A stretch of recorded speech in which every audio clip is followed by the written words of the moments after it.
Give me a few seconds. It is connecting. Sure. We could see a lot of learners who are joining us regularly. So 3 cheers to the learners who join us regularly and keep learning from these sessions. We Okay, great. appreciate your feedback. We appreciate your suggestions also. Please send us those, because you have been seeing us regularly, what we do, what we can improve upon. Please send us that feedback.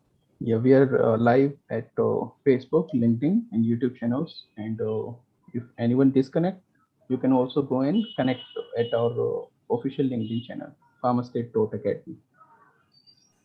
Sure. So we are starting. Satish, can we have the video?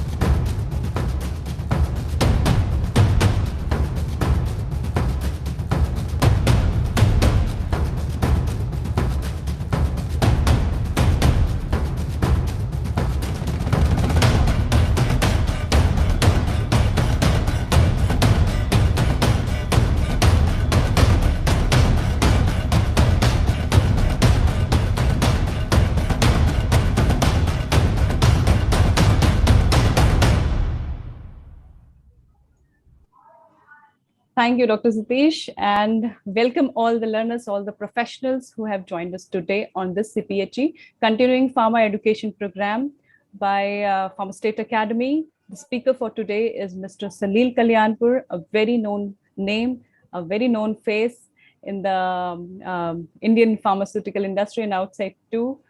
I can't say much about him. I'll read out his bio in a moment. But we have already attended or hosted also the 4 P's of digital marketing in the earlier session. And this is second one, 3 C's of digital marketing. Let us learn with our open minds what is there in the 3 C's of digital marketing. This is the buzzword, how to adopt, what is the way out on digital adoption for pharma. So we thought that we could bring such sessions which will throw some light, not too much, but throw some light on these sessions. You can take out ideas, you can think, and you can connect with us also related to the topics. Well, Mr. Salil is with us, having 27 years of commercial leadership experience across India, emerging markets, and Europe. He was an executive member of the Global Established Products Leadership Team at GSK and a member of Board of Directors for GSK Asia Private Limited. Since September 2017, he is a marketing, strategy, and digital business transformation advisor, has advised a lot, and he keeps advising us also. He is a mentor to companies, leveraging his extensive experience in the pharmaceutical industry in companies like Dr. Reddy's, Pfizer, and GSK. He is a valued speaker, as we all know, and industry thought leader in the pharmaceutical industry, a sector expert on business TV channels, and visiting faculty at NMIMS, a top 10 business school in India. Well networked across the industry in India and very interested health policy observer. So without wasting more time, I would invite Mr. Salil to take us through this journey of 3 C's of digital marketing. Over to you, Salil, sir. Thank you very much, Dr. Swati and Dr. Satish and everybody at PharmaState, including Mr. Vivek Atangadi. Thank you very much for giving me this opportunity to speak to you and through your platform, speak to interested members of the pharmaceutical industry who would like to understand more on digital marketing. So the outset, my gratitude to PharmaState. And with that, I just want to get into the topic of the 3 C's. The 3 C's is a framework which I have realized is a classical mistake that most digital marketers make in the pharmaceutical industry. The chronology of the 3 C's is more important than anything else. So I just want to talk to you about the 3 C's, but give me a few minutes to set the context. And once I set the context, the 3 C's will become much, much more clear. So the point that everyone is understanding since March 2020 is that marketing in the digital world is slightly different.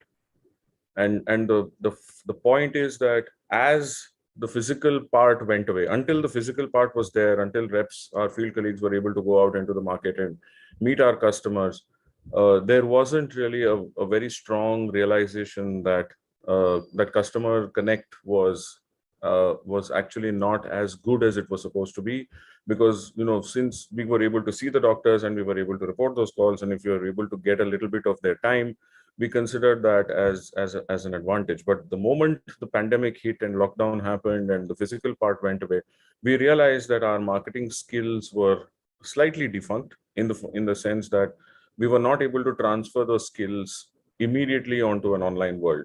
So the way that customers responded in the online world was slightly different. And one of the major things that we realized, or we still haven't realized, is that we use digital marketing to do what we were doing in the offline world, which was to push the product. And since we are in a generic market where brand share is very important and the share of voice for the brand is very important, we feel that every opportunity or every moment that we get with the doctor or with the healthcare practitioner is a moment to push the brand or to remind him of the brand. And so therefore the same practice continued on the digital world also, and very soon we realized that customers were not responding, that customers were actually getting a little angry or irritated, or they were lashing back and calling us insensitive or arrogant or so on and so forth. And that is when, the reason why that happened is because we realized that digital marketing is not about the product alone. Digital marketing is largely about serving. If you are able to, or not digital marketing actually is about servicing, right? So the process of marketing is what we forgot to focus on. And when we don't focus on the process of marketing, we tend to become more and more reliant on the product. And we know that in the generic industry, because of hundreds of brands available in every category, it is very, very difficult to differentiate products. And if you cannot differentiate products, then you have to differentiate using services. And so therefore, I think one of the first major shifts in thinking that we should bring in is that digital marketing is about service and not about the product. And service, when we say service, what does that mean? What does service mean? Service essentially focuses on customer experience. And if we are unable to focus on customer experience, then any kind of service is essentially a product. If we are using services to simply remind, as a proxy, to remind our customers about the brand name or to push a product or to do something like that, then essentially it is not a service. It is essentially another extension of the product. And so therefore, we must not confuse a service to be about the product. It can be. Now, again, is the product not important? Is it not important for us to focus on a brand? That's not what I'm saying. What I'm saying is that sales or movement of a product or the sales of your brand will be a consequence of the process. It has to be a consequence of the marketing process. If we get the marketing process right, the sales of the product will automatically get impacted.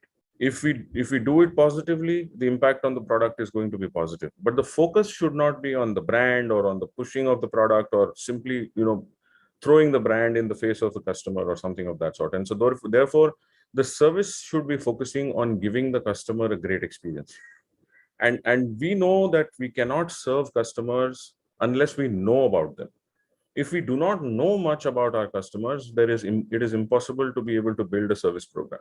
Most of the marketing campaigns or the service campaigns that we build, they fly in our face or they do not become successful, largely because they're not backed up with a lot of customer insights or customer data. And so therefore, I think these are the three major shifts that I want to spend the next half an hour talking to you about. How digital marketing is about a service and not a product, how service is about customer experience, and customer experience cannot be created without customer insight. So let's focus on the first part, right? Digital marketing is about service and not about the product. So if it was all about the product, I think some of the most innovative companies in the world are the ones that bring out the greatest products. And amongst those innovative companies is Google.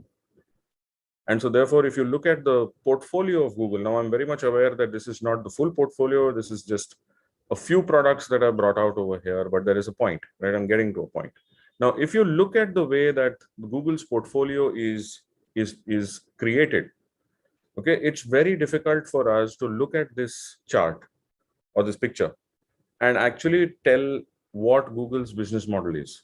Google is an internet-based company. Why is it into phones, and why is it into entertainment systems, and why is it into cameras and photo services and so on and so forth, right? So it's got nothing to do with information. Why is it into all of these things?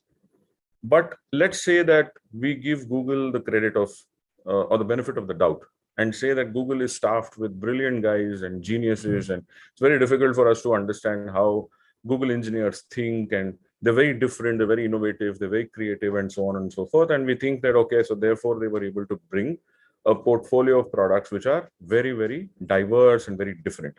So shouldn't this product portfolio be very, very heavily differentiated, because it's like very innovative and very diverse? So it's obvious that the product differentiation should be very, very high, right? But actually what happens is, if you look at the competitor, their competitor has the exact same portfolio. Now, companies that are that are innovating at this level, one of the most innovative companies in the world, these are two of the most innovative companies in the world. They're operating at a level where we are not even able to think. Now, if those companies have products that do not differentiate them, what is the chance that we will have products that can be differentiated? So the point that I've wanted you to understand is that products don't differentiate, okay? And it is at a very low. If we depend on our products to differentiate and to therefore earn customers' mind share and be at a very strong position in their mind, it's not going to happen. All right. So the product portfolio part is somewhere where we should be a little clear about. And so therefore, if you look at that portfolio, okay, how Google differentiates its portfolio from that of everybody else is because they'll view that from the eyes of the customer. They build these products based on the life of their customer, and the life of the customer is defined as a human being, not as somebody with a computer, or not somebody with an internet connection, or somebody who is coming to search for a particular keyword or something. That's not their definition of a customer. Their definition of a customer is any human being. And so therefore Google says that it defines its market as 8 billion people. That means every living human being in the world. And if you look at it from that perspective, then every one of the products starts to make sense. So how does a customer, let's look at a typical day in the life of a customer. The typical day in the life of a customer is when the customer sleeps and wakes up. Okay. When he sleeps and wakes up, is there a product that Google could have made? Yes, there is a product that Google could have made, and it is there. It's called Google Home, right? So you wake up with your favorite song, or an alarm, or just a tone or a buzz or something like that, and that's how you actually wake up in the morning. So Google has a product there. Once you wake up in the morning, what is it that you would like to do? You would probably like to reach for your mobile phone and ask about news and message. You want to catch up on the news, you want to catch up on the messages. Now you could ask Google Home to give you all of that. Read out the news, please, or read out my messages. And Google, if you're not scared of your wife, or if you're not scared of your spouse, you will say, please read out my messages. And so therefore Google Home will start to read out its messages loudly. Okay. And then after the news and messages, you want to go out, right? If you're a lazy bum like me, you just want to go out for a stroll. If you're an active person, you would probably go out for a run or for exercise. And when you go out for a run or an exercise, Google has products for you there. The next thing you will do after running and exercising is you will come back home, you will have a bath, you will have breakfast, and you will essentially sit down to get ready for your day. And while you're getting ready for your day, you want to browse. So Google has a product for you there. After you've browsed through, you want to leave home to go to work. And when you want to go to work, you want your home to be safe. And so Google has products for you there. They have alarm systems, they have home appliances, they have home security, they have products over there. When you're on the way to work, you essentially need a map. Okay, if you're in a city like Bombay, you want to understand which roads are blocked, what route to take, where do you want to go, etc. And so traveling to work, Google has a map, has a product for you there. While traveling, let's assume that it will take you about a couple of hours or at least 1 hour to reach from point A to point B. Now, when you want to do that, you have travel needs like news, podcasts, music, navigation time, so on and so forth, right? You have a lot of time in the car or on your bike or wherever you're going. So Google has a product for you there. You can listen to podcasts, you can listen to music, you can listen to whatever you want using Google's podcasts. When you get to work, you want a business suite. Google has a lot of products for us over there. And after we finish working, we want to go out for a drink with a friend or to catch up for dinner, or you just want to get together with some people, you want to chill out, you want to create memories, you want music, you want photographs, you want recommendations to restaurants, you want whatever you require. Google has a product for us there. And then after that, at the end of a long and tiring day, you get back home and sleep, and the cycle begins the next day. So if you look at it from this point, if you look at it from the view of a customer, Google's portfolio makes absolute sense. Okay, and that is how you realize that these products were made not because Google found that they had the capability to make those products, but because they understood that this is what their customers wanted. And so there is a wonderful person, a very smart guy called Seth Godin. Seth Godin is a neuromarketer, right? He's one of the guys who wrote about content going viral and all that. So he's a very strong internet marketer. He says that modern day companies must not make products and then go out and look for customers, okay, which is typically what we do. We are able to make a particular product because we have cheap API in that, or because we have access to a bulk drug, or because our value chain is strong in that area. We have the right suppliers, and so therefore we want to build those products. Okay, we don't really think about whether our customers need another brand or not. We just make it, and then we go out and look in the market, and we struggle to convince our customers to buy our products because there is no inherent need for that brand or for that product, because there are many that are there in the market. Now, if there is no need for the product, then why make it?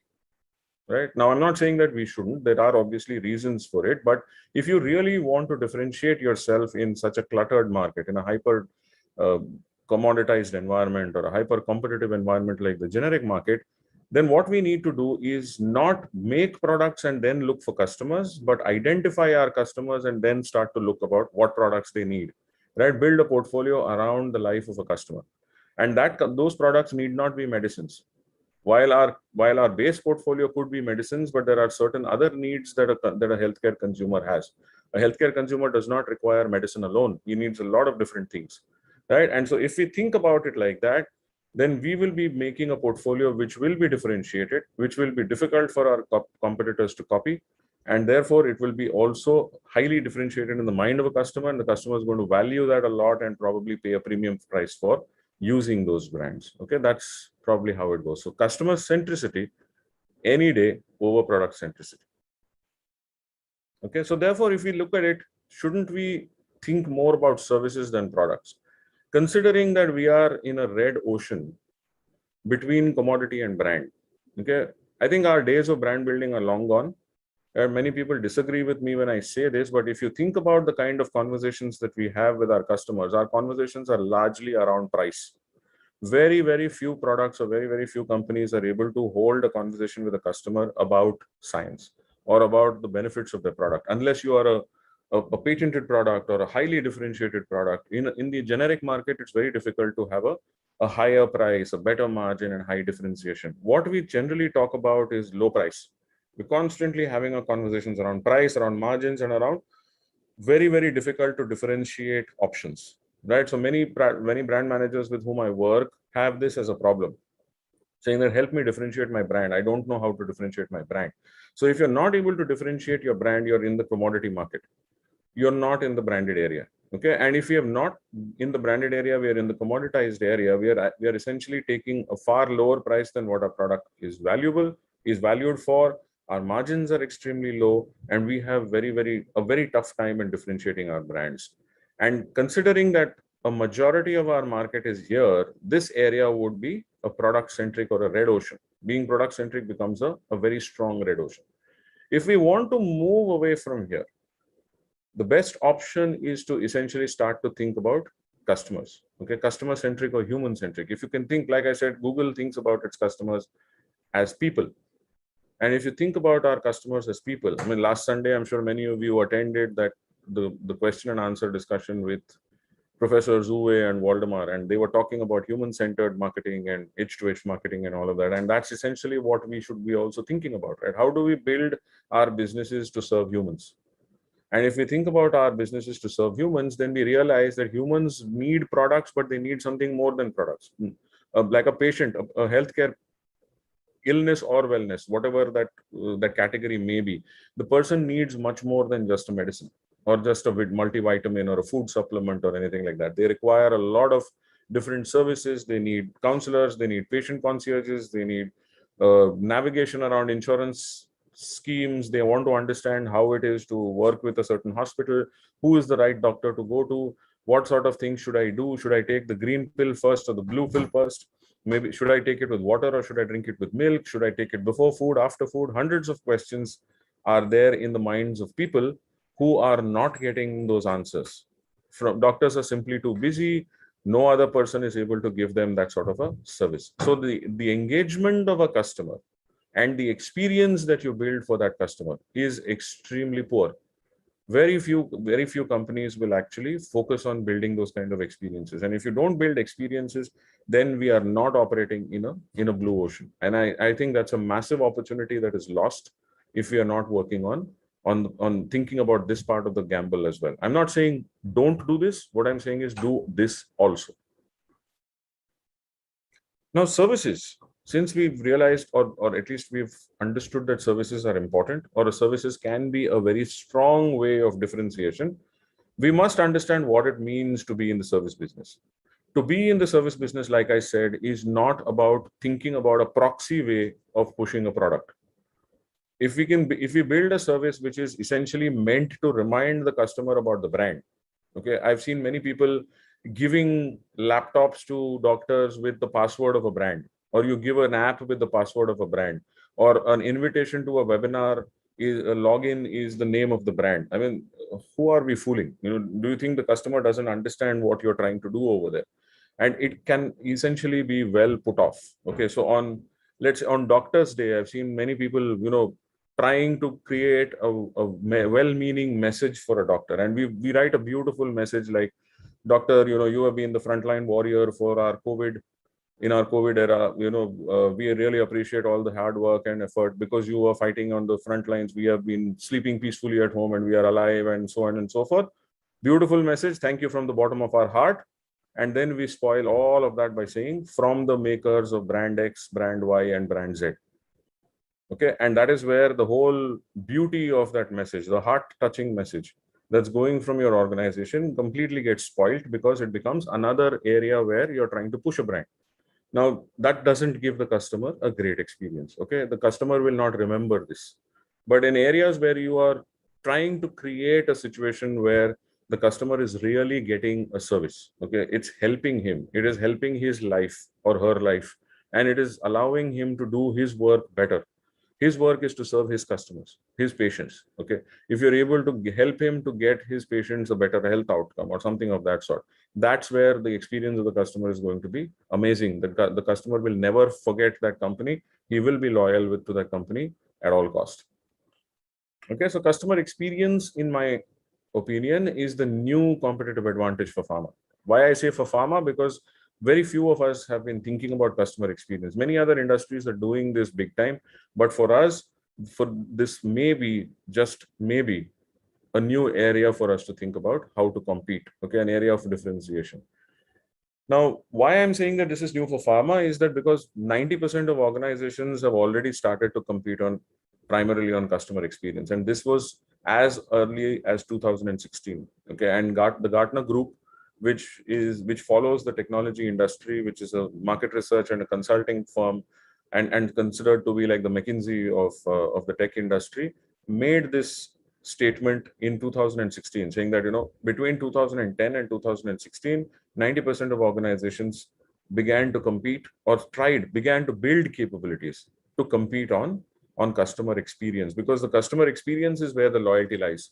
Loyalties don't lie with the brands. Customers are not loyal to brands. They're more loyal to experiences, because at the brand level, loyalty is very fickle. And customers might change. Anyone who gives them a better experience, they will go for that person, but not that they will stay loyal to that company forever. That's why you have to continuously improve the experience. Why is it that we find it so difficult to compete at the experience level? Because it's tough. It's not easy, because if in the service industry, if we get things wrong, the customer is put off, and it is very, very difficult to get that customer back, which is why it is very difficult for competitors to do this. So it might be if some of you get this question that, if I start services and every other company starts to make services, what's the difference? That's where the difference is. The difference is in the difficulty, in the degree of difficulty. If it was easy to do if it was easy to do experiences, every company would have been in that business. It's very tough to do to build great experiences. Can you, as a customer, we are all customers for companies, right? Can you think of 2 or 3 companies that give you a great experience? It's really difficult to think about it. But then you remember those, right? The first 2, 3 companies that come into your brain are the ones that actually gave you a great experience. And that's where the differentiation lies. That's where the competitive advantage lies. If you are able to get into that area and create a great experience, you will definitely be one of the first off the blocks. And if you're the first off the blocks, it's very difficult for competitors to follow whatever you're trying to do. Services are actually more important, because innovation is, steadily leaving the pharma industry. We have seen that the return on investment on pharma R&D, your internal rates of return, your IIRs, internal rates of returns, are diminishing steadily. That means the return on investment in this has been steadily declining from 1990 and has gone below a point in 2015 and 2020. It's expected to be almost zero. Why? Because we are not getting the next drug that is coming out is just incrementally better than the past one. So there's not really a great breakthrough in the kinds of innovation that is happening. Now, innovation is happening in biologics. Innovation is happening in gene therapy. Innovation is happening in precision medicine. So there are certain categories of medicine that are coming out which are extremely innovative. Those innovations are not happening in pharma. Those innovations are happening outside of the pharma world. And that is why the IIR projection, if you look at the global sales projection of pharma products, there is a diminishing return. Okay, over time, we feel that there will not be any great level through which you are able to recover your costs that you've invested in R&D. So if products are not working, then shouldn't we think about services, right? If we want to think about services, this is where it is, right? Mostly tech companies that come into the services, into the healthcare industry, they finally realize this. Every health startup largely comes into the pharma industry or into the healthcare industry saying that let's build a better product. Let's build a great product. Let's build something which is very different from something else. Okay. And finally, they realize that there are already too many products, that there are too many companies which have already built this product. And finally, they realize that we are in a services business. We are not really in a product marketing business. And if we are in the services business, let's think about how we can serve our customers better. Let's acquire and serve customers rather than thinking about how to build greater products. Now, serving a customer requires you to know about that customer. It's very, very difficult for us to work on a service model or create any sort of model to serve a customer we know nothing about or very little about. Okay, we think we know a lot about them, but when you start actually thinking about building service models, we realize that we are making more assumptions than using data to back it up, to back up our claims. And if our products or our services are not going to come from data, if they're not going to come from very granular customer data, then those service models are going to be very generic. And if they are very generic, then they are very easy to copy. And if they're very easy to copy, then again, you're back into the product market, into the commoditized markets. Okay. So if you look at companies like Zomato or Swiggy, what is their model? Why are they worth $1.5 billion? Why is it that they've raised 10,000 crores and 15,000 crores or something of that sort? Right? Zomato has a market capitalization of more than 1 lakh crores. It's a 5-year-old company or a 4-year-old company. 1 lakh crores market capitalization. How did that happen? What do? They deliver food from a restaurant to home. Is there anything great about their model? Is it something that nobody can copy? Is it something that is very, very, it's rocket science? Are they highly innovative? Are they breakthrough innovators creating this? No. The model is out there for everybody to copy. Yet, why are people not able to do it? Why is there only one other Swiggy and nobody else that has been able to do this? It's largely because the execution is, the detail is in the execution. Right? These companies invest a lot of money into understanding their customers better. That's why they've used a tech model, right? A tech model gives them that level of data. It streams back a lot of data about their customers. And when they know their customers better, they're able to serve them better. And that is why it becomes very difficult for any other company to do this. We had the food pandas and maybe some other companies that were there in the market, and none of them succeeded. Right? And Zomato and Swiggy are the only two companies which have been able to break through that, and they're able to do this. And they realize that they are not in the food delivery business. The food delivery business is a commodity business. Anybody can deliver food. Your neighborhood restaurant will be able to deliver food. But what is it in Zomato?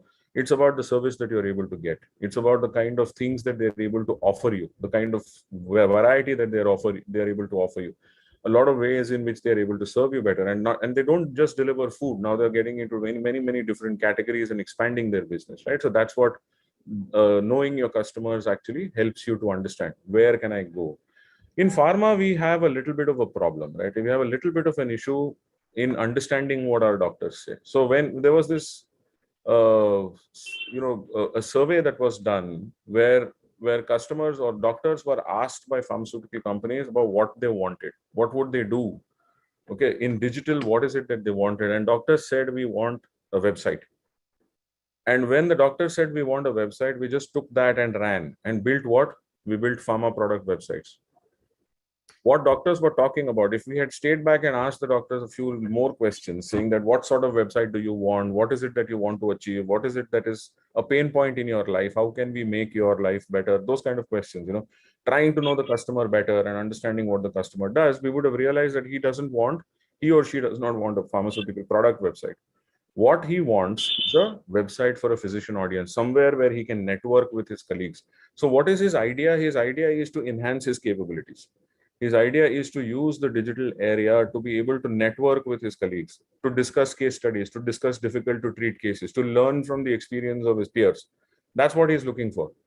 And if you're not able to give that, or if you're not able to understand that that is what a doctor wants, and we build a product website, then it becomes very difficult. Many times, despite the fact that we know that the customer is asking for a physician audience website, we still build a product website because we are loath to doing anything, investing money in anything that does not give us a return. Okay, anything that does not answer the question, how many new prescriptions will I get from this, is immediately rejected. If we cannot think about or cannot think beyond getting prescriptions, we cannot think beyond product sales, then we are not in the services business at all. And if you're not in the services business, then we will constantly be talking about price, constantly be struggling to differentiate our brand from another, and doing, struggling to grow at 5% or 8% or 10%. While companies that have come 4 years ago or 5 years ago are creating 1 lakh crore market capitalizations. Okay, so a lot of money is going away from us towards those guys. So the more we understand our customers, the more number of services we're able to build, the more we will be able to retain our strangle or our grip or control on this market. Okay, this is what I'm saying, right? So because we don't understand our customers, we have ceded a lot of our territory to other companies like digital health startups. Okay, now digital health startups were thought of as small, they're not a threat to the pharmaceutical industry. They're not really very big. Now look at the kind of money that has gone in. Just in the first half of 2021, $15 billion went into venture capital funding. Okay, $15 billion is almost the size of the domestic pharma market. Our domestic pharma market is $20 billion. In 1/2 of a year, $15 billion went in. So if you annualize that, it will be larger than the pharmaceutical industry, right? So that is the kind of money that is going into, not into Liberate Tracto 1mg, but companies like them. Okay, so we are seeing a whole host of digital therapeutics companies, digital health companies, patient engagement model companies, patient services companies, doctor servicing companies. All these guys are coming up. They're all coming up on the side, and they are actually creating a great amount of diversification, or they're diverting a lot of the value that pharma would be creating. Okay, if you look at the kinds of places that they're working on, patient care, doctor and prescriber services, reach, etc., all of these are essentially some stuff that pharma industry used to do. This is all our area. which we have seeded to a completely different set of companies. Okay. And I think the challenge for marketers here is to understand customers. I think this is one of the greatest challenges. If we need upskilling, if we need to think about how to operate in the new normal, I think one of the greatest skills that we can acquire is to understand how to create a great service model, a personalized service model for our customers. Because marketing as a whole has actually moved away, right? So earlier we were in the mass markets in the 90s, and then later on it came to mass segmentation, where we started to segment it. So for people like me, people who started their careers in the 80s and the 90s, we don't recall having segmented or targeted customers. I started my career with a company called Serdia. And in Serdia, we would detail all our 4 products to every doctor. We didn't really segment them. We didn't target them. We didn't position. So in the early 90s, it was all about mass markets. Then we realized that segmentation is important because resources are scarce. And because resources are scarce, you cannot take everything. You can't be everything to everybody. You have to be very clear about what you can be if you want to create a differentiated positioning in the minds of the customers. And this is where the mass segmentation started to move into niche segmentation. So multiple niches started to come. Product-based segments started to get created. And then over a period of time, we realized that product-based segments don't really work because products don't differentiate. And if you have to start thinking like a customer, so towards the 2020s, what has happened is that customer groups are now becoming n is equal to 1. Every individual customer is unique. Every individual customer has his own likes and dislikes. And so therefore, mass clumping of customers together is not going to help us to deliver experience. And if customer experience is the area that we want to operate on, we must understand how to individualize those services. And if we cannot individualize our messages, if we cannot individualize our outreach, if we cannot individualize all the stuff that we want our customers to understand, what we are talking about becomes irrelevant. And when there is no relevance, the customer will say, naam batao, daam batao, and thank you very much. So finally, our detailing call becomes naam batao, daam batao, because we have nothing else to add value to. We are not relevant. Our talk is not relevant to our customers. So therefore, understanding those customers is a very, very important thing. So now I will come towards the 3 C's of the digital marketing. And I think the 3 C's are in this order. Okay. So what we are talking about here is context, content, and channel. And it should be in this area, because when we start to do digital marketing, when we start to create content for our customers, typically the way we start to work is we are mass generators of content. Our work in pharma as brand managers is to create content. Okay. And we have a whole host of content available. And when we know that we have all that content available, we put this first. We develop our strategy based on the content we have. And when we develop our strategy based on the content we have, we forget the context. The context is essentially who is the customer, what are they interested in, what should we be talking to them about, at what level in the adoption funnel are they, what are they thinking about this molecule, how do they consider patient health outcomes as a problem, what health outcomes do they want to achieve. Those kind of things are not something that we know intuitively.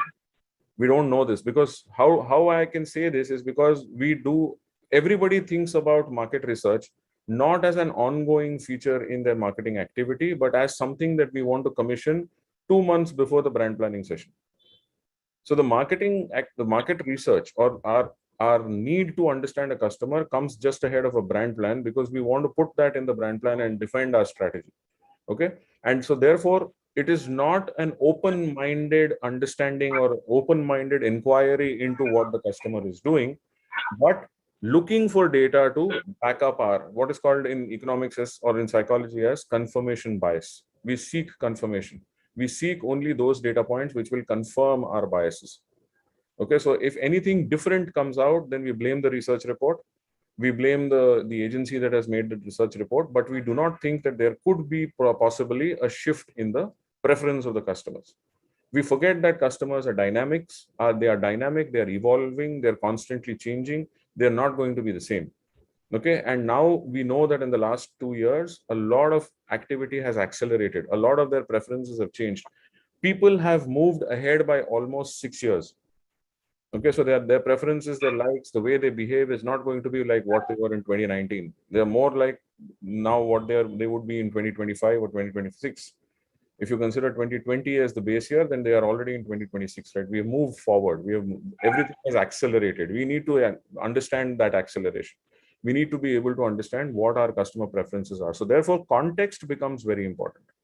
If we do not think about the context and we start working on the content, then the content is most likely irrelevant. There is a high probability that this content will be irrelevant to our customers. And if it is irrelevant to our customers, then we wonder why our marketing stories or our detailing stories do not have the ability to reach our customers. We wonder why our doctors do not allow our field colleagues to detail. Why is it that they say, nahi, nahi, visual aid andar rakho? Why would anyone not want to hear a very interesting story or a very interesting update? If it is relevant to that doctor, he will listen with his whole heart. But if it is, most often what happens is, because we miss this chronology, we miss this sequence. We think of content first and then start to think about, we don't even think about context, right? We are thinking mostly on content and channel. I did an ISP, an international speaker program. So I have videos. I can break that video into 5 different videos, smaller videos and all that. So therefore my channel will be email and YouTube. I will push an email with the link to my video, and then I'll host that video on YouTube, or if I have a website, I will put it on my website, and that's all I want to do. Okay, that becomes a campaign in itself. Now, is that a coherent strategy? Is that something that doctors are going to like? Will a doctor watch a video because you want him to watch that video? Unlikely. Right? So the most important C is the context. And this is something that gets ignored in most of the marketing plan. So if we keep the context in mind, if we know who we are trying to reach, what are they interested in, etc., our content strategy becomes very, very important. And when our content strategy becomes relevant, then the channels they become visible to us.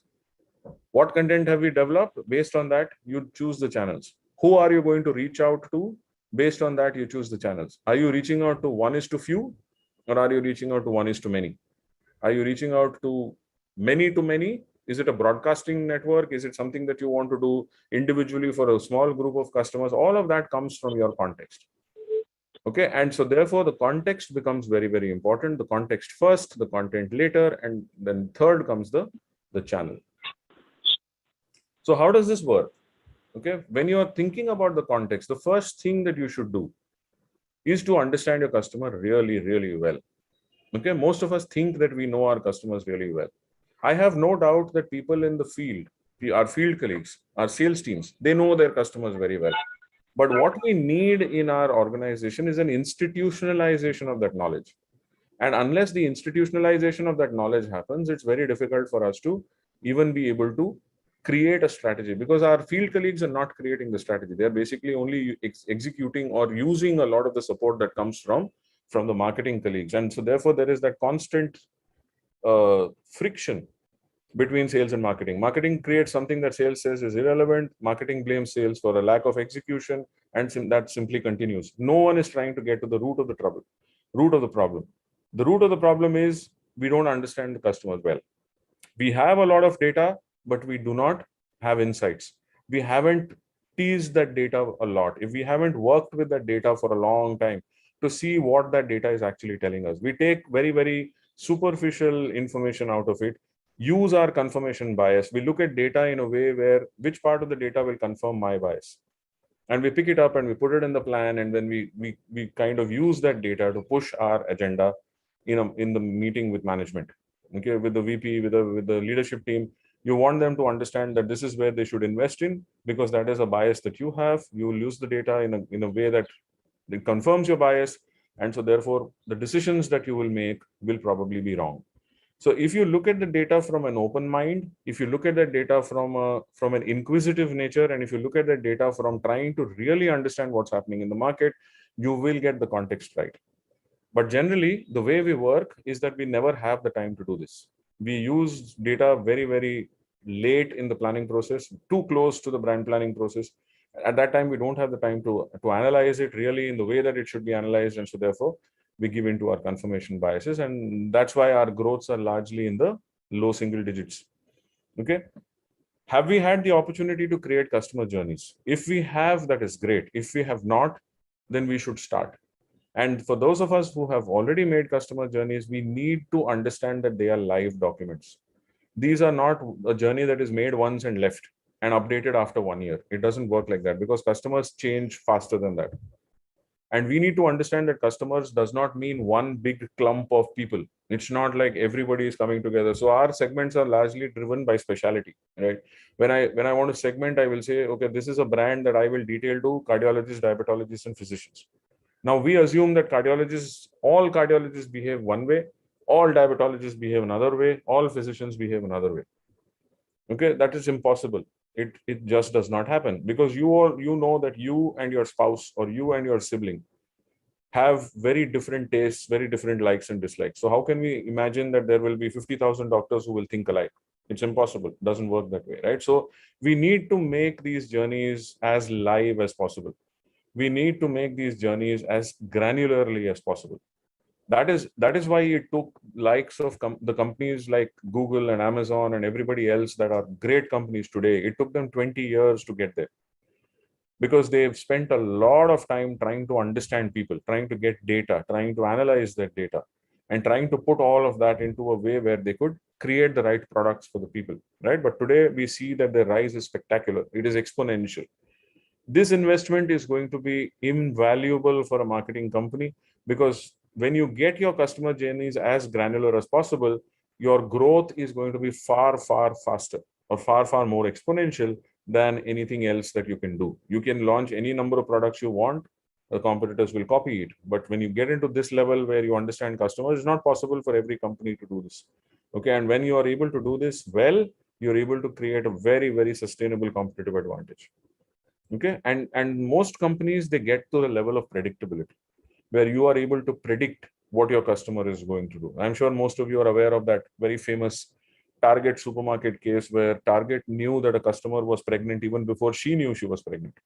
Okay, so they were so good at data and analysis that they were able to understand that one of their lady customers was pregnant even before that lady herself knew that she was pregnant.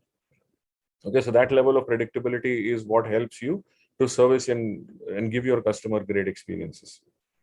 Okay, then comes content. Once you've got all of this right, you know what your strategy is. You know what you want to do with your customers. You know what will work with them. And when you know that, you start giving your thought to your content strategy. You start building your content. You build it to align with the context that is set by the customer, and you make it engaging, which enhances the experience. When you have content which is relevant to the customer will engage. He has no other option but to engage, because the content is very interesting, very relevant, very fresh, something that you didn't know or something that you wanted to know. Okay, and that enhances the experience of the customer. And that's where you get your context and your content. And your channel strategy works on 4 principles, right? It is about getting the right message to the right customer at the right frequency through the right channel. Okay, your channel becomes something that will evolve automatically once you've got these 2 squares right. So if you've the greatest amount of work that is required is here. If this is like, there's this adage that if I had, Abraham Lincoln said very famously, right? If I had 8 hours to cut a tree, I would spend 7 hours sharpening the axe, right? And this is exactly what that is. You're sharpening your axe here. If you get to know about your customers much, much better and more granularly than your competitors, then the content that you will create will be excellent, and the channels automatically will come out of it, because you know what content you have, and therefore the channels become very, very obvious. Most of us miss this step. We start with content and then we focus on the channel. And so therefore the relevance to the customer generally does not stay. So I want to conclude 45 minutes later by telling you to remember, by requesting you to remember this, right? Please remember these 3-4 points. In general, products have ceased to differentiate. Please be very clear about this. I'm sure all of you know this. None of you will debate me on this. The products have ceased to differentiate. We didn't know what to do. We know our products don't differentiate, but what do we do? So if products don't differentiate, try services. Think about how to do services. Why is services so important today? Because the digital world allows you to do this. The digital world allows you to serve at scale. You can scale up your level. You can reach out to many more customers than you were thinking possible. The trade-off would have been, I can't double my field force because it's very expensive to do that. So today you don't have to double your field force. You can use a digital model to scale up your services. You can go out and reach out to those doctors that you were not able to do in the past. Okay. But you cannot serve a customer you know little about. So you need to be able to spend. So the digital platform gives you those data streams. It will stream back a lot of information to you about what your customers are doing. And if you only know how to use that data, you will be able to serve your customers really well. Okay, so the 3Cs, if you use the 3Cs right, you will always be able to engage customers really well. So the context is always set by the customer. Please remember this, the context is set by the customer, not by us in our brand planning sessions. The content is always used to engage your customer. If you create content that is set by the customer's context, the customer will engage. Okay, and channel always comes last. Please remember this. If you use the 3Cs wisely, you will create a great experience. Okay, and I think if this is making sense to you, then I'm happy to stop. And I want to really thank you for your patience today. It's really nice to be able to you spared your festival time to come and listen to me and to listen to a program organized by PharmaState. We're very, very grateful. Thank you very much. Thank you, Salil sir. What a wonderful journey you have taken us to. What a clarity you have given us to our thoughts. It's simply wonderful to put it digitally, right? So great. My own mind was clogged what to do, what not to do, and what digitally we can do. But you have made a complete, almost a complete solution. We cannot handhold anyone, but you have move from context to content and then think about the channel. Channels have enlarged a lot due to the use of digital. So just be there with the context. What's your context? Let me take a few questions. First of all, I will invite our esteemed speakers to interact. Vivek sir, Bhaskar sir, Prashant sir, if you're there. Manas Das sir, if anyone would love to interact with Salil sir, debate or discuss something. Thank you very much, Salil. It was brilliant, and I gained a lot of knowledge. I only hope this message reaches the C-suite. And if it doesn't reach the C-suite, it will be difficult for the people below to accept what you're saying. Because young brand managers today don't have that kind of capacity to influence the seniors. And that is one capability which they should also develop. And I would Swati to think on that. Okay, we will come up with sessions which could be for the senior management, and we will involve our speakers on those sessions, right, Salil sir? Thank you, Vivek sir. Manas da, your comments or any points? That's absolutely, we are in line with my thinking, and some of the examples are pretty good. And only thing that we need to learn, and it is not learning alone. The best thing will be when we start implementing them. Maybe initially we may not be able to do all the things correctly, but then we keep on sharpening the axe, and then the axe is become useful in cutting the tree. That's what is my take here. Thank you, Manasa. Thank you very much. Thank you, Manasa. Prashant sir, you have raised hand. Please go ahead. You're on mute, Prashant sir. Thank you so much, Salil. I think as always, nice and power packed. I just had a comment to add. As the fourth C to what you spoke about is on the consistency. Whatever channel you use, I guess it really pays to be consistent. At the cost of repetition, because if you don't do that, the entire sequence of what I think Salil brought out beautifully about context, content, and communication can actually falter. In one of my conversations with one of the young marketeers, I asked him in the last 12 months, which campaign did you consistently do for the entire period? And the answer was none. None of them lasted for more than 2 months. And then what you raised very rightly, you might blame the channel or you might blame the content, and you somewhere lack the discipline. So thanks a lot. And I guess it's a nice food for thought for all of us. Thank you so much and well done.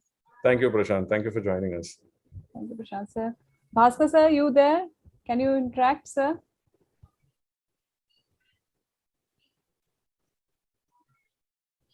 Yeah, hello. Hello, Yeah, Bhaskar. Salil. How are you? Salil, I just want to add one C. That is congratulations. Great. What a thought. Yeah, thank you Thank you very very much. Very good. There's a lot of clarity also, another C, in your context, content, and channel. Thank you very much. It Thank you, was a Bhaskar. pleasure listening to you, as always. Thank you very much. I think we have a sea of C's now. Yes, sir. This By will. the way, it comes from a Chakravarti. That's- Right. Thank you, Bhaskar, sir. Let me take a few questions, sir. This is an eye-opener session. My question is, how do we arrive at right context? Now, help us, sir. How do we arrive at right context? Interesting question. I think how we arrive at the right context comes from the inciting, right? The inciting is, it comes from using data. So most of us, like I said, find ourselves not having the right amount of time to go through all the data that we have. And we look at, so therefore we end up with trying and, getting whatever little insights that we can get. I think context comes out of very, very strong inciting capabilities. And if you're able to get the data, you analyze the data in the right way, you're able to listen to, or you're able to understand customers like you have never done that, never done before. So an ability to be able to really accept what a customer is telling you and not writing it off as an error in the data, or not doing anything, or not trying to respond because it does not tally with everything that we have with our strategy or with what we've done in the past. It's a classical mistake if we go that route. So having an open mind, looking at it, and then of course, how do you know? Another thing about a large amount of data is that there is a lot of noise and very little signal. Right, so the ability to cut out the clutter, right, to separate the chaff from the grain, as they say, or to understand what is noise and what is signal, is actually the kind of capability that you require. And people with deep analytical skills. So therefore, analytics is a specialized department where people who understand how to do this, they operate, right? And we should be able to get their capabilities in. We need to be able to develop that sort of capability within the organization. I'm not saying that the brand manager should have those capabilities, because there's a limit to what a brand manager can do, right? Knowing is great, but then it's a specialized area. And so therefore, understanding that there are people with the right specialities who can help us with the analysis is an added advantage to an organization. And the context comes out of that data, because it's customers telling us what they want. It's customers mentioning to us what we should and what we shouldn't do. It's customers telling us that, this is something that would be very relevant to me. This is what I'm looking for. None of them will do it explicitly. They will always do this as, in a garbled way, or in a very subtle way, or something with, so that's why some of those great innovators, they always felt that there was no point going to customers, because customers would never be able to tell them what they actually wanted. They would never be able to elicit it. Right? So like Henry Ford very famously said that if I had gone and asked my people what they wanted, they would have asked for faster horses, because the only thing they knew were horses. They didn't think about automobiles. But what they wanted is, what he got out of that was, they wanted faster locomotion. And so therefore, an automobile becomes a much greater or a better option than raising horses or something like that. So understanding pain points, right? That's what Google, Amazon, all these kind of companies do. They constantly look at data points again and again. They triangulate information. They try and find out whether what one inference that they have made, whether it is right or not, because they have to look at multiple levels of data points to ensure that what they are finding out is true. So it's a laborious exercise. It's extremely unsexy, if you can say that. And so therefore, something that people don't prefer to do. But that's where, that's the heavy lifting. And if you get that right, everything else falls into place. Hard work is there. You have to do the hard work there. You have to get into the depths of insights, depths of data to get the context. Right, Salil sir? Absolutely. A question coming from Mr. Abhishek. In terms of channel, would pharma companies see digital as a medium, only as a reminder to work which is done by field force, or are they willing to explore barren territory by pure digital where field force can't reach? I think there are use cases for both. It's a great question. It's a very interesting question. And I think there are use cases for both. And that's what I've been recommending to many clients. That when I say that digital allows you to serve at scale, that scale part is essentially what the question is about, right? Can I go to customers that I have never met before? Can I go into areas where I am geographically not present? Can I meet customer groups that I have never had any relationship with in the past? Because my division doesn't have a portfolio, but my organization has a portfolio. I've not been able to go out there or something. So there are areas where you have use cases where fully covered territories with medical reps digital can be used as an augmentation, which was the first part of the question, right? It's not just a reminder, but it is augmenting the effort of the rep. If it's just a reminder, then you're basically doing what the rep has already done, which doesn't make sense. You're wasting resources. You have to keep on creating more value by using multiple channels to reach out to customers. So that's where a fully covered territory will work. A partially covered territory is where you have either vacancies or you have very large territory where you aren't able to go out and meet all the doctors. There's a definite use case for digital over there, because the uncovered guys you could meet through digital, right? And then the third kind of territory is a totally uncovered territory where there's no rep, there is no organization relationship or anything like that. That's a full digital advantage. Are we at that level? Probably not, because I don't think we are anywhere close to being a digital company or anything like that, right? And so even our field force, even our field colleagues, the normal face-to-face field colleague who does normal face-to-face work will find challenges when he becomes a hybrid, because managing digital channels, managing customer inciting, managing all of that is going to be a little difficult for him, which is where I think the organization has to restructure to be able to support him accordingly. Right? Content cannot be created once in 90 days. Just because sales cycles happen once in 90 days, I don't see why customers also have to be served once in 90 days. So they can be served in real time, right? We have a lot of content. Like I think Prashant brought out an interesting point saying that nobody repeats their content. Nobody does any content consistently, right? For some reason, we think of ourselves as content generators. That's the only job that we have, right? Every month we should have new content. Every cycle we should have new content. Now, what do we do with it?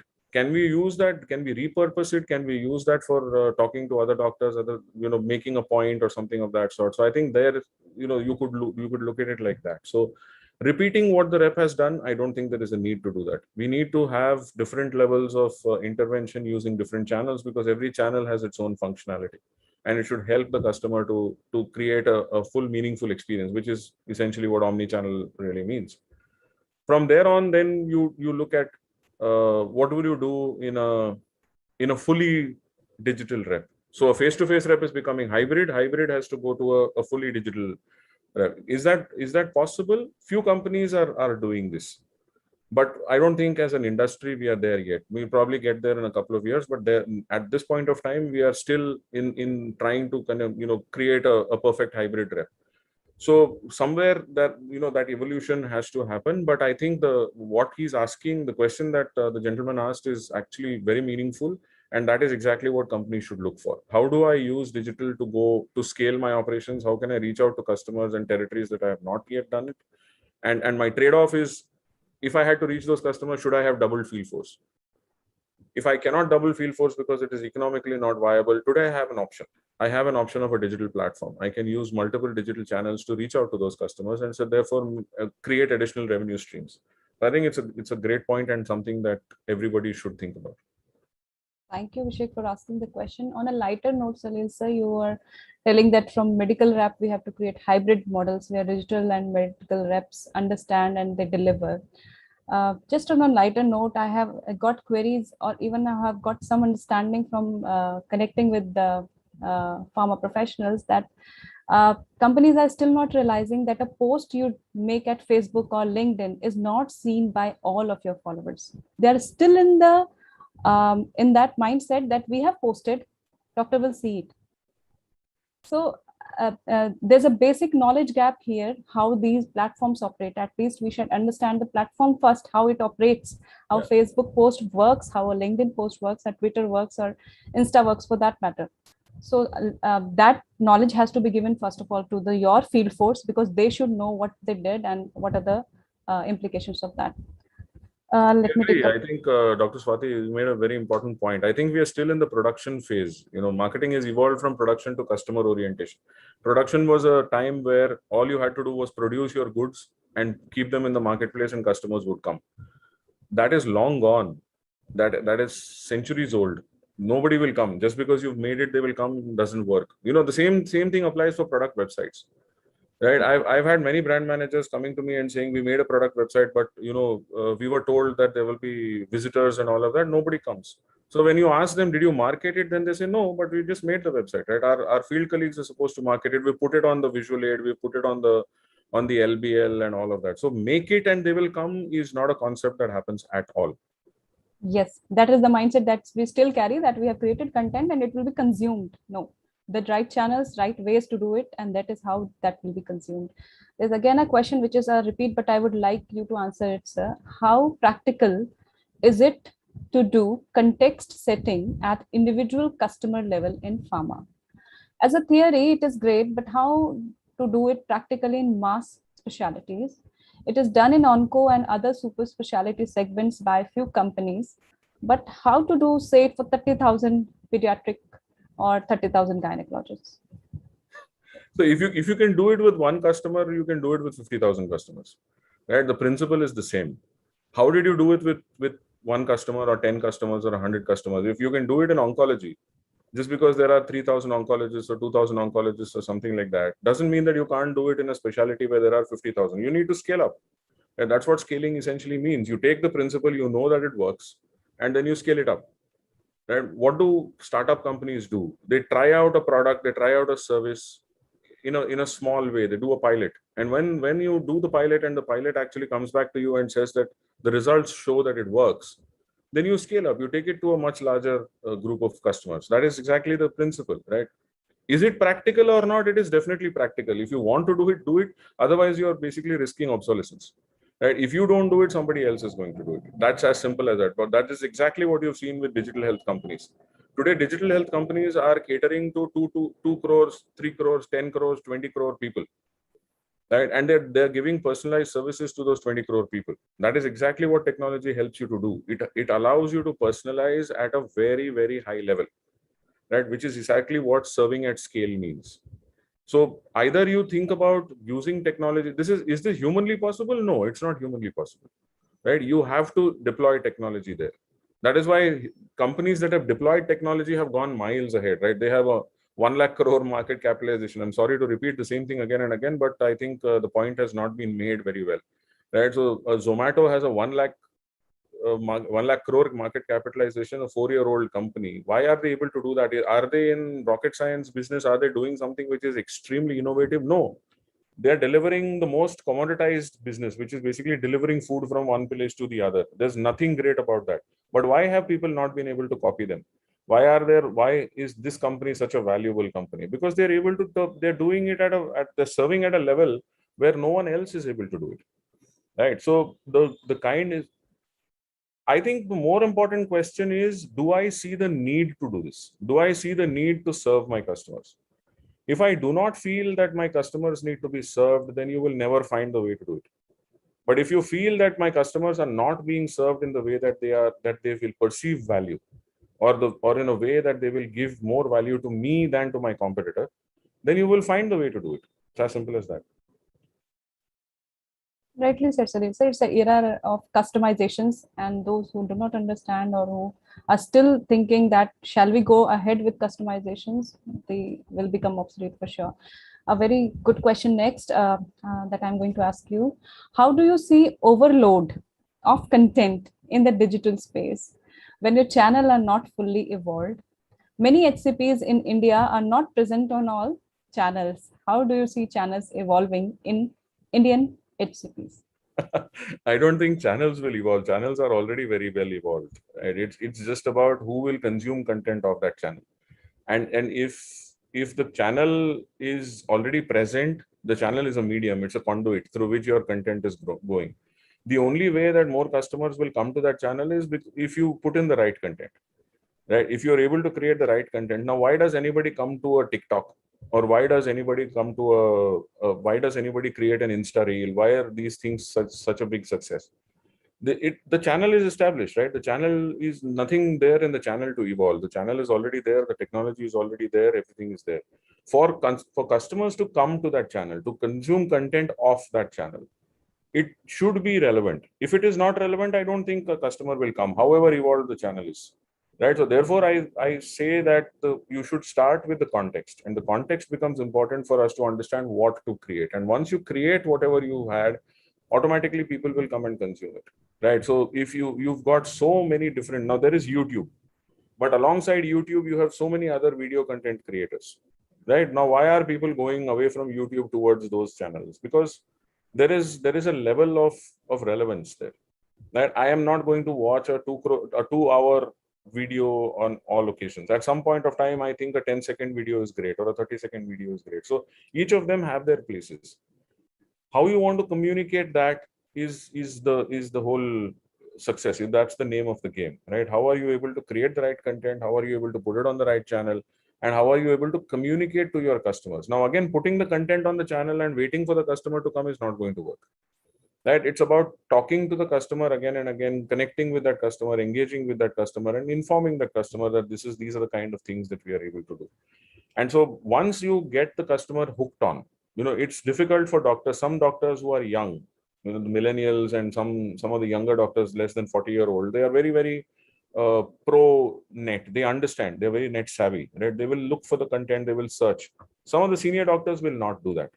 Okay, because it's just a force of habit. Now, how do you change habits, right? How do you get a customer to understand? How did we change? How did we accept WhatsApp over BBM? How did we accept Instagram over something else? Everything in our life has come over the last 5 or 10 years, right? Before that, none of this existed. The life we lived 10 years ago is very different from the life we live today. That's how markets evolve. That's how customer preferences evolve. That's how we have to be in touch with them. If you're not there, if you're not, one of the first of the blocks, if you're not able to understand how to harness the power of that technology, then you're losing out. If you don't do it, somebody else will do it. That's it. That's how it's going to happen. Right, Teresa. And the channels are changing. You will have to be present at the channels where there is the customer. I remember an example that Professor Ube gave, that before COVID, there were cineplexes full. You were getting tickets and you were going, and now look at the channel. It has completely changed. You have Hotstar subscription, let's say Netflix subscription with you, Prime. The content creators have adopted the new channels. They have the context, they have the content, and they have adopted the channels. A question which is quite relevant, I would like you to please elaborate over this, Salil sir. How do we as brand managers try to implement this approach in our ways of marketing when the BU or the company's priority is the bottom line? No, I think that should always be the priority, right? I am not at all suggesting that you should start businesses which are unprofitable, or I'm not at all suggesting that growing your brand is not important. These are all things that we are doing to grow the brand. Why are we serving the customer? With the hope that the customer's loyalty will reflect in our brand sales, right? And so now the point that I'm trying to make is we need to be able to understand how you can get faster growth.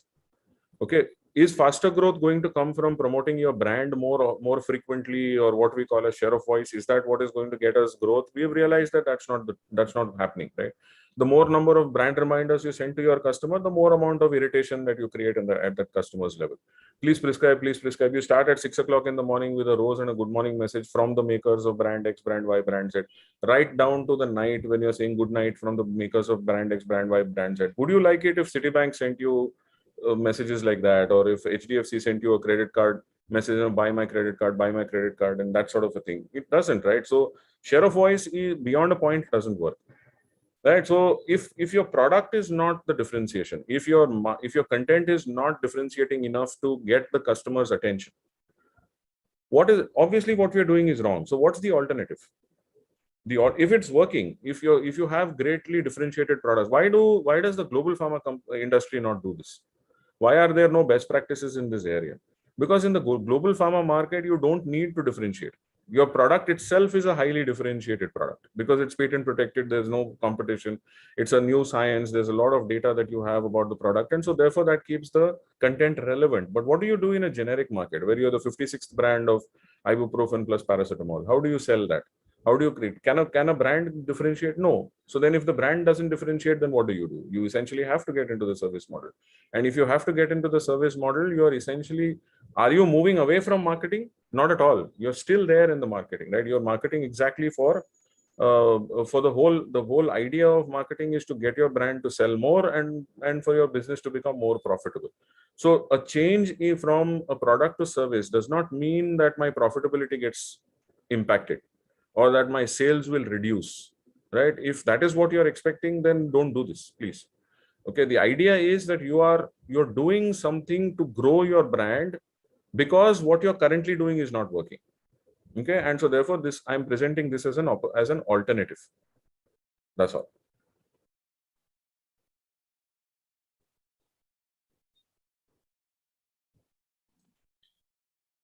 Yeah, right. So thank you. I think Swati's. Yeah, No. here actually there was some network error at my end. Sorry for that. Satish, can you please take up a few questions because I'm unable to access them? Yeah, sure. So, sir, one question is the question is, what's the prospect of digital marketing in inaccessible areas, which are very lucrative markets of Northeast India?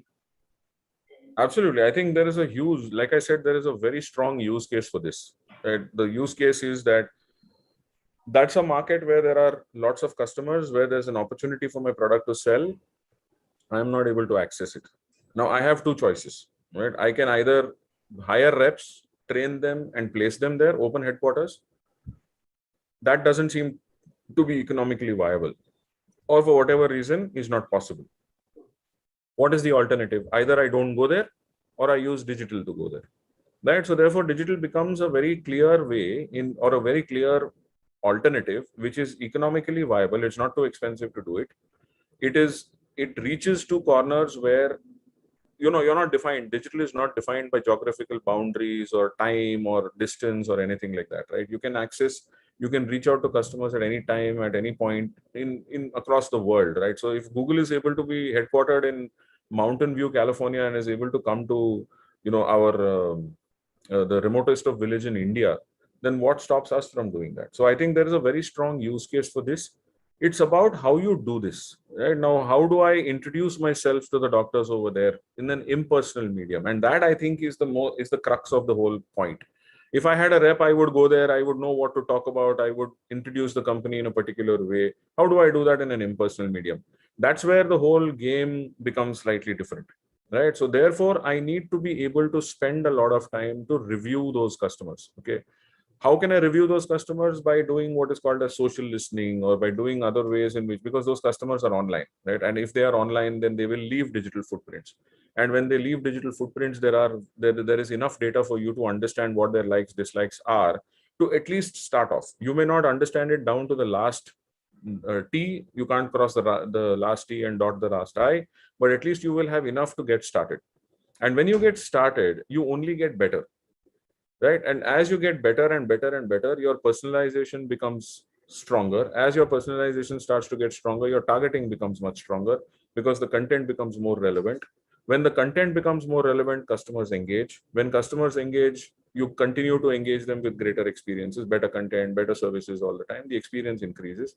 Loyalty builds for your brand or your company, and you start to see results in terms of sales going up. Okay, so there's a proper framework, there's a proper model about how you can go into uncovered areas, and there are many companies that specialize in doing this, which are like, where there's a use case for doing this to expand geographically.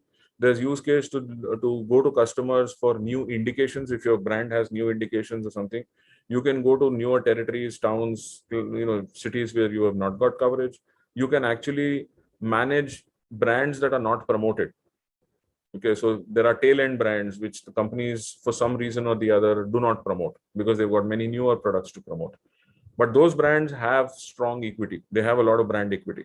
All you need is a basal level of promotion through a digital platform, where those brands become, you remind those customers about those brands, you talk to them about those brands, you inform them, you make them aware, you engage them, and you suddenly start to see the brand growing, right? So there are many use cases for the use of digital platforms in geographies you haven't covered, customer groups you haven't covered, or for brands that do not have promotion. So a whole non-rep model can exist over there.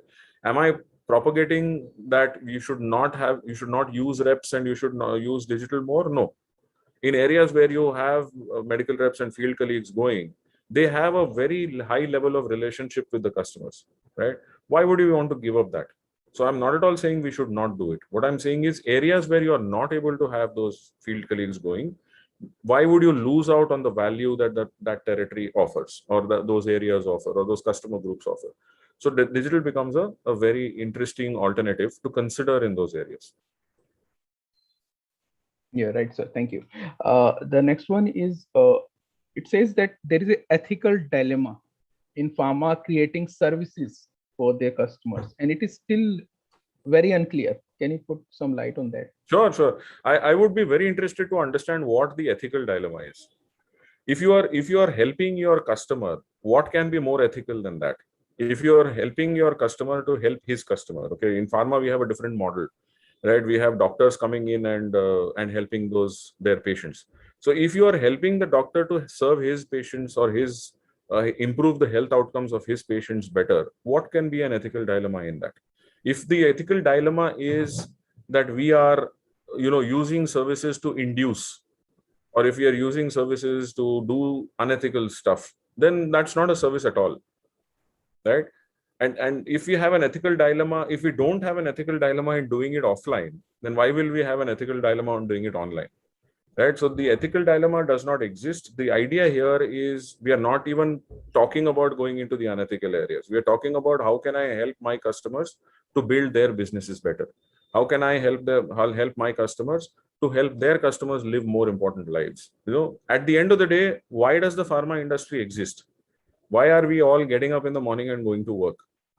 We're going to work not to improve our product sales, right? It is to improve the lives of people who consume our products, right? And if we understand that there is a human angle to this whole thing. And I think Professor Waldemar and Uwe explained this very well last Sunday, when they said that no regulation in the world will stop you from actually helping your customers, right? You may have problems in promoting a brand to a patient, but nobody stops you from going to a patient, from creating a service to the patient, or nobody stops you from giving anything which improves the lives of your customers. Your customers will be in fact grateful, right? So why would there be an ethical dilemma at all?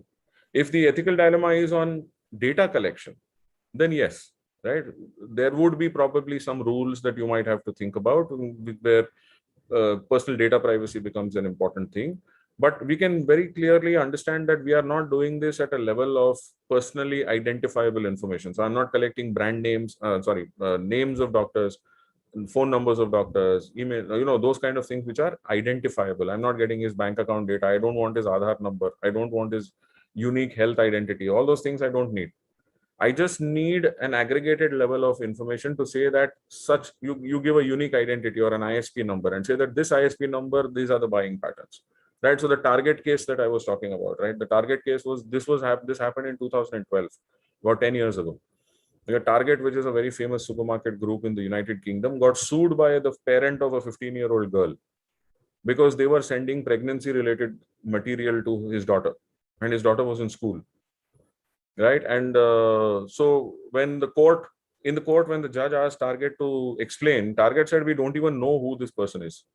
We don't know the name. We don't know the address. We don't know anything. The address, of course, because they were sending all of this. But they only had purchase information. Using that purchase data, their algorithms determined that this person was pregnant because her buying patterns reflected exactly the way that a pregnant woman would move. She was buying perfumes which were less heady or less spicy food or whatever, so the smell, the taste, the flavors that irritate a pregnant lady, she was moving away from them, and that was exactly the way a pregnant person would behave. So their algorithms only picked that up. They didn't know the age, they didn't know who this person was, they didn't know anything about it, but they realized that this girl was pregnant even before her father, she herself knew that she was pregnant.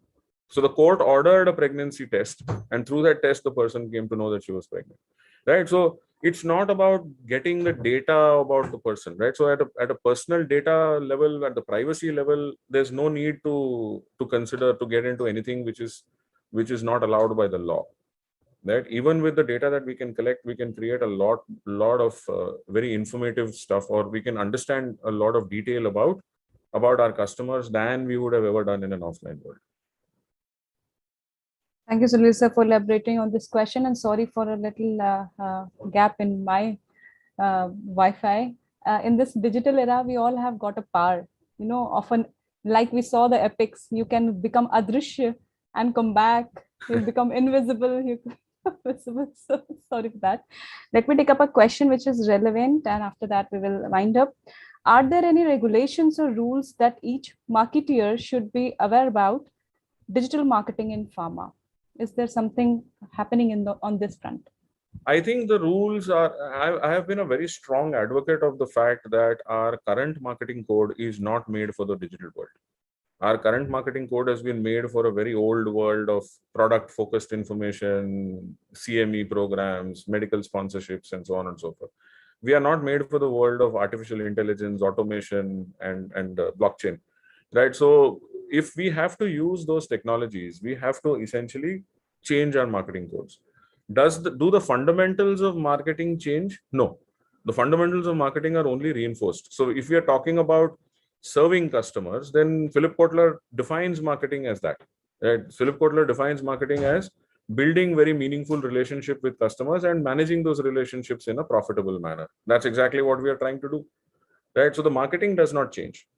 What changes is the medium and the way that this whole thing happens, right? So if there is data, suddenly the whole role of data becomes very, very important, because all of the online platforms or all of the digital tools, they stream data back. They have the potential to stream data back. Okay, if you enable it, if you know how to use it, you can use the data. If you don't, then there's no problem at all. But the fact is that we will not gain anything out of it, which is why if you work with third-party companies, right, you don't see any learning, right? Because what you're doing is you are giving money to a third-party company to build their own business, because whatever they are doing is getting data back to them, and they know they'll come back to you with a better proposal based on the data that they're getting. That data is not being shared with you, right? Which is why they say that data is the new oil, right? It's the new gold. It's black gold. Now, so that is one of the major changes that happens in the digital marketing process. So what do we do with data is still very ambiguous, okay? Because we are ruled by a general Personal Data Protection Act code. We don't have anything specific for pharma. So at some point, maybe the pharmaceutical lobby will pick up some things from the PDPA and then use that as to update the pharma marketing code, right? I've talked to many people in the IDMA and in OPPI that this is very important and it is required. Unfortunately, nobody was in the mood to listen and take this forward, because it wasn't a very important thing. Not now. I did this in 17 and 18. At that point of time, digital marketing really wasn't their game. We did this in Malaysia with the PHAMA, which is the brother or the sister concern of OPPI, right? The IFPMA junior affiliate. So the Malaysian Director General was very, very impressed, and he was very interested, and he wanted to understand how this could have happened. And we suggested how the codes could be changed. We also said that we will market it for you. So definitely rules have to be contemporarized. They have to become more relevant for a digital world. The current marketing code is not at all relevant for the digital world. Let me give you an example. You know, if I want to do a webinar series, I use the same rules of a CME. Okay. The content that comes out of the webinar series. Now, the webinar series is streaming back a lot of data to me. Okay. And when that data is coming to me, am I allowed to analyze it and to make some, to use it for marketing and all that? There's ambiguity about that. We are not really clear whether that can happen or not. Content. We create content every cycle. Let's say there are 20 pieces of content that a brand manager will create based on the portfolio of brands that he handles. How many times do those 20 pieces of content get consumed? Once, maybe not even once, right? But they have an approval period or a life of about 24 months, 2 years to 3 years, depending on every company's individual code. Why would that 2-year period be completely wasted? You're not optimizing the power of that content, right? So in the digital world, repurposing of that content is possible, and it can be automated. You don't need a human to do this. But will your code of conduct allow you to do it automatically? No. So you have to essentially recreate that piece of content, put it through the whole approval process, which takes 45 days for approval, because everyone short of God himself has to sign off for every piece of content to be used.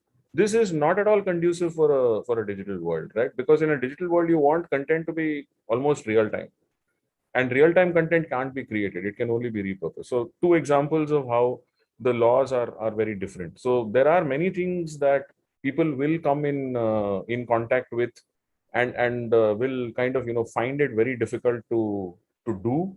But I think the only solution there is to not say that my company does not allow me to do this, but to sit down and to have cross-functional meetings to understand how this can be done. And I think this is where I think what Mr. Hattangadi said, that it has to go to the C-suite and that the juniors can't do this. I think there is a scope for a little bit of groundswell. Okay, and unless brand managers start to raise these concerns within their companies, within their departments, saying that the marketing code needs to be renewed, it has to be now. Everything we know is contemporarized, right? Even the Indian Penal Code, it was made in 1860, but we have laws that allow us to even the IPC has a section on cyber security, that they're keeping up with technology. Why should we not do this? Now, this is not the realm of the OPPI or the IFPMA or the IDMA or somebody to do, right? But if marketing managers or product managers within the companies can create cases, if they can create business cases, use cases, and say that, look, these are areas where we need the laws to change, where we need the policy to change, I'm sure this discussion will come up, right? So when there is a groundswell, when people come up and represent for certain change from the bottom up, I think management is then forced to listen. Completely agree, Salil sir. Vivek sir also emphasizes, and I think he can unmute or not, but he regularly emphasizes on this, that until you create some discussions or cases around it, nobody is going to listen. Exactly. Do something which you may fail or you may succeed, but you will have to do. You will have to engage. He also made a comment, customer wants best molecules for their dear ones, right? In contrary, they want the brands which offers better margins for their patients. So there is a dilemma. Yeah. Right. Price, I just have one comment to make here. If the discussion is around price, then you can be rest assured that your value has not been communicated. If your value has been communicated, you will not talk about price at all. Because when a person understands the value of a product, you don't bargain, right? Take an example of Coca-Cola, take an example of Starbucks, take an example of anything, an iPhone or something. You don't go bargaining and say, dene ka daam bolo, isko 20% discount do. You don't do all those things, right? You just take, but why? Because the value is absolutely clear. So if the positioning is not clear in your mind, if the positioning of the brand is not clear in the mind of the customer, then there is a problem. Okay, and so I don't think it is about digital or non-digital. I think it is essentially about how clear and differentiated your positioning is. So the basics of marketing have to be revisited there. Thank you, Salil sir. Thank you for the time. We have many questions. I'm really sorry to all the participants and learners whose questions I couldn't take. Do we have 1 more minute, sir? 1 more minute, Salil sir. Shall I? Oh, me? Yeah, of course, please. In between, I will read anything on Facebook or a compliment. Yeah, there are, but I cannot access. There are a lot of them. Question and answer session says how much people are interested in any digital session, and this one is a successful one with usable information. Thank you, Salil sir. Right. Question, sir. In critical care segment, each customer behavior is different. Then how can we reach on proper context of the customer? That is what context means. And it is not right that only in the critical care segment customers behave differently. Every single human being behaves differently. And that's why if you remember, one of the slides that I showed was about how the whole segmentation concept moved from the 1990s to the 2020s, right? So the 2020 is all about n is equal to 1. every individual customer is unique. Have we reached there? No, we haven't, right? But should we go there? Yes, we should, because the more you're able to personalize, the more your digital marketing becomes successful because of relevance, right? This is not possible by our field colleagues. Unfortunately, human capacity has a limitation. You cannot do n is equal to 1 level of personalization for 150 doctors. But I think our field colleagues are far better at doing this than our marketing colleagues, because they talk one-on-one with the customers and they alter the call based on what they understand of the customer, right? They bring in some level of personalization. With technology, you should be able to augment it. You should be able to do that in a much better way. Okay. And we have seen this happening in organizations where, where they have used closed loop marketing systems. And closed loop marketing systems have actually created data points and shaped the whole nature of the call. And in such organizations which have used this very well, where the context has been set very well, the content has been set very well, and the channel has been set very well, what companies have reported is that their call time has gone up from 0 to 3 minutes in the pre-COVID world to about 18 to 22 minutes now. Okay, the number of doctors would have definitely reduced, because not every doctor is likely to engage on a digital platform. But you don't want every doctor to be engaged on a digital platform. We always operate on a 20-80 phenomenon, right? The Pareto's principle. 20% of our customers give us 80% of our business. So focusing on those guys is more than enough. We don't need to focus on all 50,000 doctors that we go to. Let's start from those 20% and then start to kind of, go down over there. So every customer behaving differently, don't let it affect you. I think focus on those 5-10 doctors who are very important, or the 5-10% of the customer, 20% of the customer group, which is very important for your business, and see how you can create meaningful content for them or meaningful engagement for them. Content is only one part of it. Yes, sir. I'll take up a single question then from LinkedIn. There are a lot of interactions happening at LinkedIn also. We are LinkedIn Live. From Mr. Pinakin, how to retain customers in digital marketing? Please explain the retention thing in digital. The 3 C's are meant to do that, right? So the context, content, and channel essentially allows retention. Happens how? What is the whole context, the whole fundamental of retention? Retention is when somebody is happy with your service. When a customer is happy with your service or with your company or with your brand, he will keep coming back to you. Okay. Retention is the whole fundamental of marketing, because no brand has ever been a successful brand by one purchase. It is always repeat purchase that makes a brand, right? So retention is a very important part of marketing. Retention also, you must have heard that it is easier to retain a customer than to acquire a new one. It's more expensive to acquire a new customer than to retain.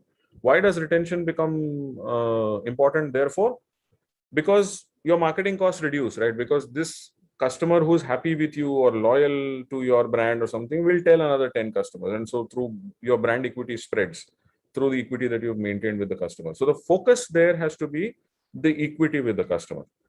If you have customer equity, that equity will expand through and create a brand equity.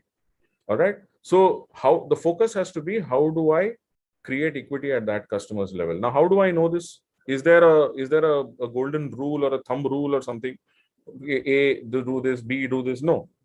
Right? For every customer, their choices are different. Their preferences are different. Their behaviors are different, which is why you need to understand that.